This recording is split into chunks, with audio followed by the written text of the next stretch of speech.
So we've been talking a little bit these last few weeks about how, as Christians, we believe a lot of crazy things.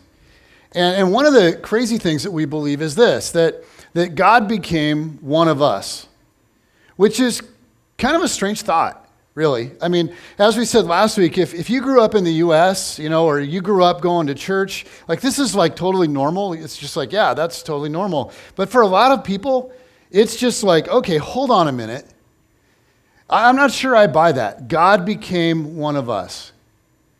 And so one of the challenging things about the Christmas season, and one of the challenging things about the Christmas story is, in fact, the Christmas story. Like the Christmas story as it relates to the birth of Jesus. Because there's so much that's miraculous. And there's so much that is kind of hard to believe. And so, of course, there are a lot of people who just don't believe it. And I understand that. Okay, I get that. And for some, the thought is, well, they had to come up with some crazy myth about the birth of Jesus to, give him street cred. So that must be where, all these miracle ideas came from. And if you're someone who kind of thinks that way, or you go, well, sometimes I kind of lean that way, I get it.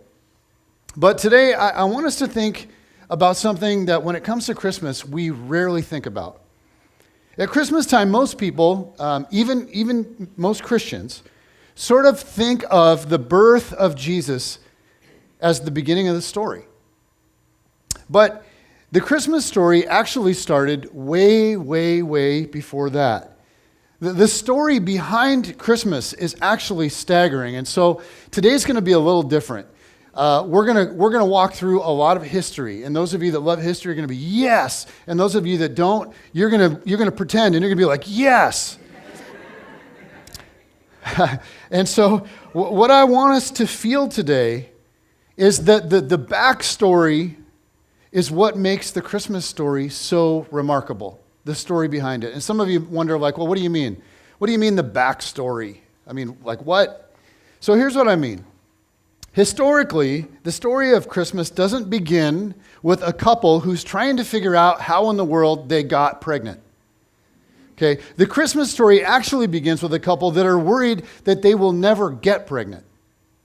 It doesn't begin with a couple trying to figure out where are we going to have this baby. It begins with a couple that's pretty confident they're never going to have a baby. And so the backstory is what makes the Christmas story so remarkable. And it actually doesn't begin with angels announcing something in Matthew or Luke. It actually begins with God making a promise in Genesis, and not just any promise. The Christmas story starts with what is really an impossible promise. In fact, when this promise was made, for the person who received it, it couldn't have made any sense whatsoever. At the time, it was an impossible promise, and yet it's this promise that sets up all of the events around Christmas. Now, the promise that started all of this was made about 2,000 years before Jesus. Some of you didn't really hear that. It's just like, wah, wah, wah, wah. It started 2,000 years before Jesus. So to put that into perspective, okay, how far away are we from Jesus today? Yeah, about 2,000 years. Good, because the year is 2017. 2017 from what? From Jesus. Okay, it's crazy. Like the whole world goes by Jesus. We're about 2,000 years after Jesus. The promise that we're looking at today came 2,000 years before Jesus. So it came way, way, way, way, way, way before Jesus. And here's how we know about this promise. The ancient Jews had this document that they called Genesis. And scholars, whether they're Christian or non-Christian, scholars and historians placed this document between 1,300 and 1,000 years before Jesus. So it was a document that tells how the Jewish people began. And so as you can imagine, for the Jewish people, this was a very, very important document. Therefore, they copied it meticulously. They copied it and they handed it down and handed it down and handed it down through the years, through the generations. And eventually, it became part of the larger collection of Jewish literature. And that collection became what we know as the what? Old Testament. Okay, so the sacred literature of the Jewish people, the Jewish scriptures. And eventually that collection of ancient Jewish literature was combined with first century writings about a Jewish man named Jesus. And all of that literature together is now called what? The Bible. Good, okay. This is good. And so it's really important that we recognize the Bible is not a book. Okay, what it is a collection of extremely ancient documents. Documents that actually span in their cultural setting and in their writing 1,000 years. From the time the first one was written until the last one was written. And the oldest of those documents is the one that we call Genesis. So it's just important for us to recognize the Bible doesn't give us Genesis. Okay, Genesis was around way before there was ever anything that people called a Bible. And in the most ancient Jewish document that we know as Genesis, we find this astounding promise that God made to a man named Abram, okay, or as we call him now, Abraham. So here's how the Christmas story began. It says, the Lord had said to Abram, go from your country, your people, and your father's household to the land I will show you. Now, we're not really sure why God chose Abram any more than we're sure why God chose Joseph or why God chose Mary. But God tells Abram, I want you to leave everything you know, which was very dangerous. Because in the ancient world, safety and security had everything to do with your clan, with being next to your family and protecting each other, with being with your tribe, being with your relatives. So Abram is asked to do something crazy. God says, I want you to leave everything you know and everyone you know. I want you to leave the security of your home and your people and just start going until I tell you to stop. When you get to where I want you to go, I will tell you. And then the promises begin. God says to Abram, I will make you into a great nation. Now, Abram is about 75 years old at this point, and he doesn't have any children. So he may have thought to himself, great nation? Like, really? I don't know about a great nation. I'd be happy to become a great grandfather. Like, maybe we could just start like with great grandfather. Well, the promises continue. I will make you into a great nation, and God says, and I will bless you, and I will make your name great. Which means, Abraham, I'm going to make you famous. To which he probably thought, like, no, I'm not going to be famous. I'm going to be forgotten, because if I leave everyone I know and everything I know, chances are no one is going to know that I even existed. The promises continue. I will make you into a great nation, and I will bless you. I will make your name great, and you will be a blessing. Now, within the cultural context of the world at that time, this kind of a promise, this last one, didn't even make sense. Because this was a time of extraordinary violence. In fact, if you read the Old Testament, one of the things that can drive you crazy, that can really bug you, is all of the violence and all of the bloodshed. People groups didn't bless other people groups. People only blessed their own. And yet God says to Abraham, I'm telling you, you're going to be a blessing, and nothing will get in the way of this, because I will bless those who bless you, and I will curse those who curse you. In other words, Abraham, I'm going to be a part of your story, and I'm going to be a part of the story of those who follow you. I'm going to be a part of your children's story and your children's children's story, and so on and so on and so on. I'm going to be a part of this story until the story is completed, and nothing is going to stop it. And then God gets to the completely impossible part of the promise. God says, and all the peoples on earth will be blessed through you. In other words, every people group, every tribe, every clan, every gathering of families. They didn't really have nations necessarily in the way that we think of nations, but every group that shared a language and shared culture, all peoples on earth will be blessed through you. Every single person on earth will ultimately and eventually be impacted by your life, Abram. Everybody on earth is going to be touched indirectly through what I'm about to do through you. Now, this was a very unusual promise because in the ancient world, as I just mentioned, peoples did not bless peoples. Nations did not bless nations. Nations conquered each other. Nations enslaved each other. Nations plundered each other. But nations didn't bless other nations. Tribes did not bless other tribes. Clans did not bless other clans. This promise made no sense in the context of the ancient world. And yet Genesis tells us that Abraham believed the impossible. That he said to God, I don't know how this can possibly work. I don't have any children, and even if I did, I wouldn't see them long enough to watch them become a nation. But because this is the promise that you have made me, and Abraham chose to believe this impossible to fulfill promise. Now, if you grew up in church, okay, or if you happen to be Jewish, or you know anything about the Old Testament, you know that eventually Abraham and his wife Sarah did have a son. And his name was Isaac. And then Isaac had a son, and his name was Jacob. And at one point, Jacob had this really unusual and intense encounter with God. And we're told that Jacob literally wrestled with God in some way. And after that event, God changed Jacob's name to Israel, which means wrestles with God. Okay, so here's how it looks. It looks like this. We went from Abraham to Isaac, Isaac to Jacob, who became Israel, and Jacob to his 12 sons, who eventually became 12 tribes. Now, this was a family, if you've read much about it, this is a family that had issues. There was crazy stuff going on with these people.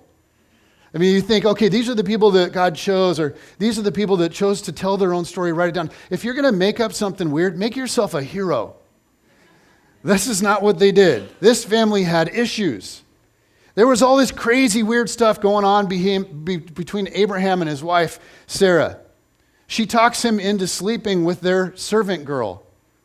That was weird. And then Sarah later, she ends up becoming the girlfriend of Pharaoh, right? The ruler of Egypt for a while, just for a while. And again, that was kind of weird. And Abraham then has this illegitimate son with the servant, and Sarah gets all jealous about it, and she runs off the servant, and she runs off the illegitimate son, and then Abraham's children and their grandchildren, they have all these issues, and there's all these sibling rivalries, and there's all this violence and all this dirty, backhanded stuff going on. It's unbelievable. In fact, if you're feeling bad about your family, if you feel like your family is just way dysfunctional, you just read about this family. You're going to be like, oh, we're good, man. And then it really gets ugly with Jacob's 12 sons. One son, if you know the story, he's super gifted, and he's more talented than the others, and he's the youngest, and he's Jacob's favorite. And so you know how most dads, right, if they're asked, hey, which one of your kids is your favorite?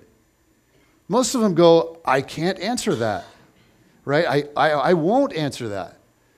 Well, not Jacob. Jacob was like, yeah, Joseph's my favorite, obviously. Yeah, he's the most awesome. Everyone can see it. You guys all see it, right? His brothers, you guys all see how much more awesome he is than you? And he starts giving him special gifts and pays him special attention, which is, it turns out, not a good parenting strategy. So if you're looking for biblical wisdom on parenting, don't get it there. And Joseph, he buys into this whole thing, and he starts bragging all the time, and he tells them that one day he's going to rule over all of them, that he keeps having dreams about how he's going to rule over his brothers. And so 10 of the 11 of them, they hate Joseph. And they decide to throw him in a well. And they're trying to decide, should we sell him or should we kill him? Should we sell him or should we kill him? Again, if you feel like you got sibling rivalry in your family, it's do we kill him or do we sell him? And they decide, well, we don't really profit if we kill him. So they take their little brother and they tie him up and they sell him into slavery. And he ends up in Egypt as a slave. And before long, in that whole area, there's this unbelievable famine. And the other 11 brothers end up relocating to Egypt just so they can survive. It's the only place that had food. And there's a long story about that I won't get into. But this is when the story of this family takes a really dark turn. Because after a short time, the Egyptians decide to make all of them slaves. And that continues for several generations, and they grow and they grow and they grow as a people in Egypt. And after a few hundred years, they become a very large people. They become a nation in a sense. But they're a slave nation. And they certainly weren't feeling very blessed, and they certainly were not in a position to be a blessing to anybody else. So after hundreds of years, and this is the part that we just can't imagine, because of the promise of Abraham, because it was well known to his descendants and to his people, like Father Abraham, right? Father Abraham, they would talk about him. You know, God promised Abraham that we would be a nation. And look, now we're a nation. And the kids are like, yeah, but we're a nation of slaves. And they're like, okay, kids, but God has promised to bless this nation, to bless the whole world through this nation. But they're all looking around at each other going, well, that part of the promise, it can't possibly come true.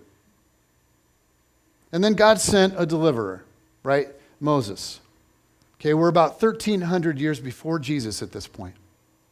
And without diving into the whole story, it's a long story, it's an awesome story. But many of you know that by the time that Moses got finished with Pharaoh, by the time Moses got finished with Egypt, nobody in Egypt was feeling very blessed by the descendants of Abraham. And eventually they made their way across the Red Sea and they traveled together to the Promised Land, right? To the land of Canaan. And the people who already lived there, the Canaanites, they weren't feeling very blessed by Abraham's descendants either. And again, you read those parts of the Old Testament and there's so much violence and there's so much bloodshed, and at times it's so offensive that we think, how in the world can this be a part of God's story? How in the world? But why does it bother us? Well, it bothers us because now we're on the other side of Jesus. We value human life. We value all kinds of things that prior to Jesus, people didn't really value. It's not how the world operated. It's crazy to think. It's crazy to think. But there were no hospitals prior to Jesus. Imagine living in a world with no hospitals. People with illnesses might have been cared for at home. Oftentimes they were just cast aside. Children with birth defects were left to die. There were no human rights. The weak were subject to the strong. Kings had absolute authority. There was no justice system. Imagine a world with no hospitals, no police, no judges, no juries. Imagine a world where might absolutely makes right every time. Where nations conquer nations, nations enslave nations, nations plunder nations, and it is a world of unthinkable brutality. The reason that this is so utterly offensive to us is because we live in a different world. A world that actually values compassion, and when it doesn't, it knows it should. Now, what changed? Where did that come from? Guys, Jesus has fundamentally changed the way people see people. And I'm not, okay, you're like, yeah, I know Christians, they have this view. No. I'm not saying how Christians see people. I mean how people see people. Jesus started a movement that paved the way to human rights. Paved the way to women's rights. It paved the way to the protecting of children. It paved the way to caring for the poor and the sick, of making sure that the less fortunate are cared for and taken care of. I mean, the influence of Jesus has elevated human dignity. And since we're on the other side of Jesus now, the old world is very offensive to us. And it should be. It should be. And yet God worked in it. He worked in it and he worked through it and he didn't give up on it so that he could transform it. And the world you and I live in, man, it's a different world. And I honestly, those of you who know me, I could talk about this for hours. We could go on a rabbit trail for like 4 months. But I'm not going to do that. Back to our story. About 1,000 years go by after God's promise to Abraham. Abraham became a family, the family became a nation, and eventually that nation became a kingdom, what we call the kingdom of Israel. And under King David, the warrior king, they became so strong militarily that nobody dared mess with them. And there were peace treaties made with all the surrounding nations. And suddenly, for the very first time, the descendants of Abraham are finally in a position to do something significant and beautiful in the world. David is followed by his son, Solomon. Solomon was extraordinarily wise, and he expanded the kingdom of Israel to such a degree that people from all over the world began to hear about it. It became very famous, and people would travel for miles and days to come to see the wonders of his construction and all that they were achieving there, and to listen to Solomon's wisdom, to just sit at his feet and listen to his wisdom. And for the first time, it looked like Israel may be in a position to be a blessing to the rest of the world. They were wealthy, they were influential, but instead of blessing the world, Solomon chose to marry lots and lots and lots of different daughters of foreign nations. And not only did he marry their daughters, but Solomon chose to worship their gods. So spiritual life in Israel became chaotic, and the royal family was a mess. And shortly after Solomon was gone, as you can imagine, the kingdom of Israel was divided. Civil wars. It was divided, and it split into two. Opportunity lost. In fact, they would never have another opportunity like that to be a blessing to the surrounding nations. And as the nation split, they had a divided economy, they had a divided military, and for the next few hundred years, there was absolute chaos in both kingdoms. And eventually, both kingdoms were invaded, and the citizens of both kingdoms were carted off. Assyria invaded the northern kingdom. A little while later, not long after that, Babylon invaded the southern kingdom, and most of the Jews were carted off to foreign empires to live as exiles. And in the midst of all of this chaos, as the southern kingdom, as Judah was preparing to be invaded, when they had lost all strength and all influence in the world, God sent a prophet, the prophet Isaiah, to speak to the people. And the words of Isaiah were carefully preserved. They were preserved as sacred Jewish text, sacred literatures, scripture. So imagine all this chaos is going on, all this lost opportunity. They are losing things and their influence just right and left. They're losing it. And they're now on the verge of invasion. And God speaks through Isaiah to all of Israel, to all the Jews. And here's what he says to the nation. He says, I will also make you a light for the Gentiles, for those that aren't Jewish, those that are not Israel. I will make you a light for the Gentiles, that my salvation may reach to the ends of the earth. What? I'm going to do something through you, Israel, so that all the Gentiles, all the peoples on earth that are not Jewish, that aren't a part of Israel, will be blessed. And they're going to look in your direction, and you are going to be a light to the entire world. And they're thinking to themselves in this moment, as they're preparing to be invaded, that's a joke. I mean, we can't even light up our own lives. We can't even light up our own world. Like, nobody is looking to us for anything. But God says, hold on. My salvation is going to reach the ends of the earth through you. And they're like, what? Salvation? We can't save the nations. We can't save anybody. We can't even save ourselves. Are you paying attention to what's going on? And shortly after God's promise, the southern kingdom was invaded. Both kingdoms had been invaded and exiled. Another 300 years go by, and God sends another prophet. At this point, most Jews are still living in foreign nations. The descendants of Abraham, for the most part, have no national identity. And in the midst of all of this despair and depression, God sends another prophet, Malachi. And like the words of Isaiah, Malachi's words were preserved. They were written hundreds of years after Isaiah, approximately 300 years. And Malachi reiterates God's promise. He says, my name will be great among the nations, from where the sun rises to where it sets, which is like everywhere. It's a poetic way of saying everywhere. To which the descendants of Israel thought, no, it won't. Your name is being mocked among the nations. Your name is a joke among the nations. Nobody looks at us and thinks, oh, I want to worship their God.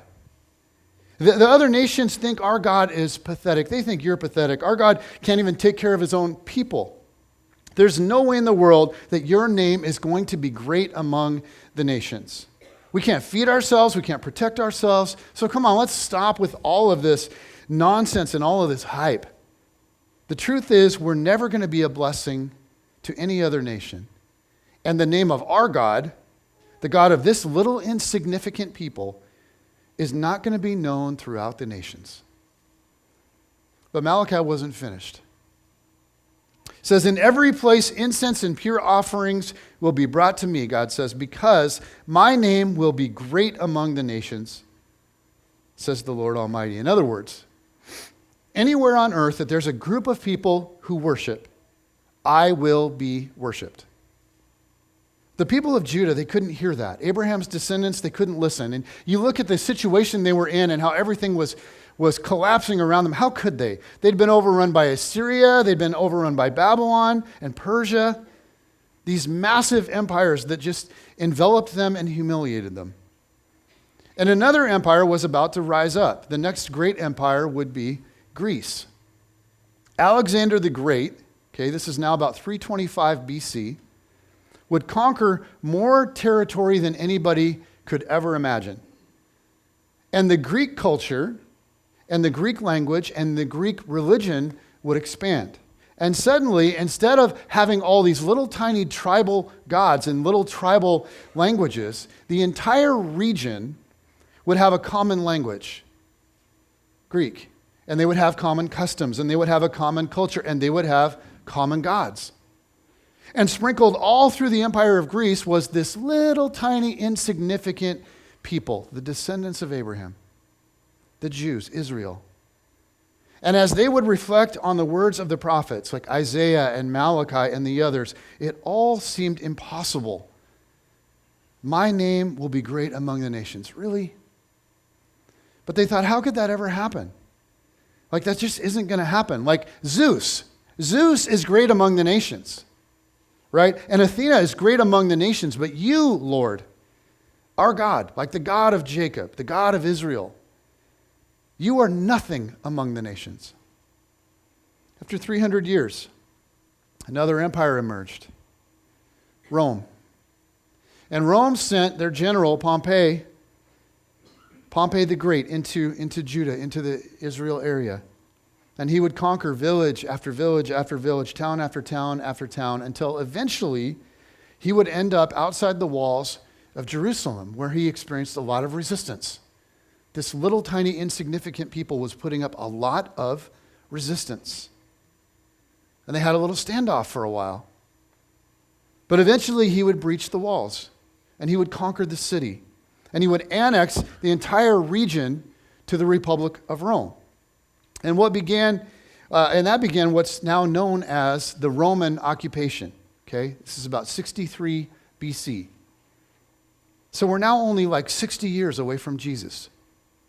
And tradition tells us that when Pompey was inside the city, he rode his horse up the steps into the Jewish Temple Mount, which was unbelievably offensive to the Jewish people, and that's why he did it. And he slaughtered many of the priests. And then he got off his horse and he walked right into the inner sanctuary of the temple building, okay, right into what he would have considered the God vault, because every pagan temple, Greek and Roman had a god vault, a central part of the temple that contained their idol, okay, the physical representation of that particular god. And on festival days and celebrations, the priests would roll the idol out and everyone would look and be in awe and worship the idol. So Pompey marches into the Holy of Holies of the Jewish temple because apparently he wanted to see this great God that the Jews had fought so hard for and been willing to give their lives for. Because the Jews had defended their city and they had defended their temple. But when Pompey got into the Holy of Holies and he tore open the curtain, the whole room was empty. Because it turns out the Jews had no idol. They had no representation of their God. The Jews had nothing visible, nothing majestic to inspire people to worship. And from a Roman perspective, it was like, are you kidding me? What a pathetic religion. What a silly, stupid little religion this is. And that began the Roman occupation of what to the Jews was the Holy Land. Jerusalem, Judea, Galilee. So in fact, God was partially correct. He was partially correct. The descendants of Abraham would, in fact, in a way, become a nation. But this impossible promise would have to end there.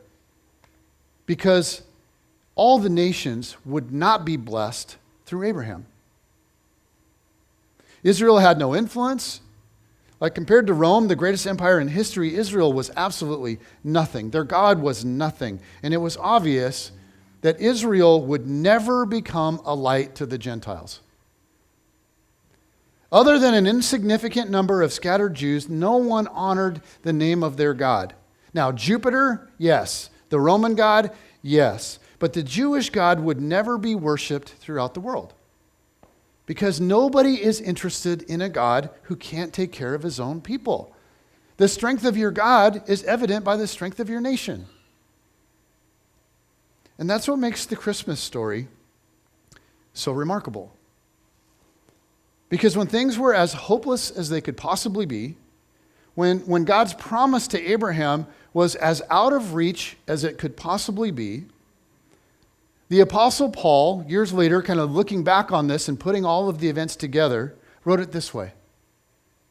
He said, but when the set time had fully come, in other words, when God had everything just the way he wanted it, like an expanding empire with a common Greek and Roman culture, some common religious language, a common language, an empire that produced like this incredible highway system that was unlike anything the world had ever known. The Romans did that, the Roman roads. And a port system that was so broad and so revolutionary that people and goods could suddenly travel to unthinkable regions. A port system and a highway system that connected all of the major population hubs. And because it was all ruled by Rome, by one empire, you could travel anywhere within it in peace. No longer would you get attacked by clans or by tribes. The Roman military protected the passage of all the people. So with a common language and a common culture, and now suddenly this new ability the world had never known to travel in safety, when the set time had fully come, God sent the angel Gabriel to Nazareth, a town in Galilee, to a virgin pledged to be married to a man named Joseph, a descendant of David. And the virgin's name was Mary. And you know what? Almost everybody in the world knows that virgin's name. Huh. How did that happen? Like this month, you just think about this. This month, all over the world, people are going to tell this story. And they know who Mary is. Now, how in the world could that happen? How could that happen? The virgin's name was Mary. The angel went to her and said, "Greetings, you who are highly favored. The Lord is with you." But see, none of Abraham's descendants had felt like God was with them for a long time. You have found favor with God. You will conceive and give birth to a son, and you are to call him Jesus. He will be great and will be called the Son of the Most High. The Lord will give him the throne of his father David, and he will reign over Jacob's descendants forever. His kingdom will never end. Now, when Mary received this promise, you think about what was going on in her world. It was just as impossible as the promise given to Abraham. But in the end, God kept his complete promise to Abraham. Because in Jesus now, Israel has become a light to all the nations of the world. It has. Israel has for sure become a light to the Gentiles. In fact, most of us in this room, if you didn't know, are Gentiles. Okay? Most of us are not Jewish. And yet, who do we worship? Who do we worship? We worship the Jewish God, the Jewish Savior. That's crazy. And guys, think about the reality of this. The Jewish God is now worshiped in every nation. There were lots of other people groups that were running alongside the Jews in the early ages. Those people groups don't exist. They're gods we don't even have record of. And the reason that the Old Testament scriptures are so precious to us is because they are the cocoon that birthed the hope of the world, the light of the world, the Savior of the world, whose kingdom would endure forever. And the thing that makes Christianity, like one of the things that makes Christianity so believable to me is this. No one person or one group made this up. Like it stretched out over 1,000 years. And people lost sight of it, and they lost track of it, and it lost traction for a time. But over that entire period, God was working behind the scenes, waiting for the world to be ready for the ultimate thing that he would do. The Christmas story really began 2,000 years before the first Christmas. And now, today, the Christmas story continues to unfold more than 2,000 years after Christmas. And you just think about how crazy that is. That's crazy. And we live in a world now where everybody knows the name Jesus, this obscure carpenter from Nazareth who was crucified. People like Pharaoh, right? People like Pharaoh and Nebuchadnezzar and Alexander the Great. People like Caesar Augustus and Emperor Nero and Pilate. They're mostly just a footnote in some other guy's story. The story of a Jewish carpenter from Nazareth. How did that happen? That's impossible. And yet through Jesus, the Jews became a light to the Gentiles. Through Jesus, the Jewish God is now worshiped all over the world. And so if you look at the Christmas story and you go, well, that's kind of miraculous. Just think about what happened 2,000 years before. And think about what happened in the 2,000 years since, because that's miraculous.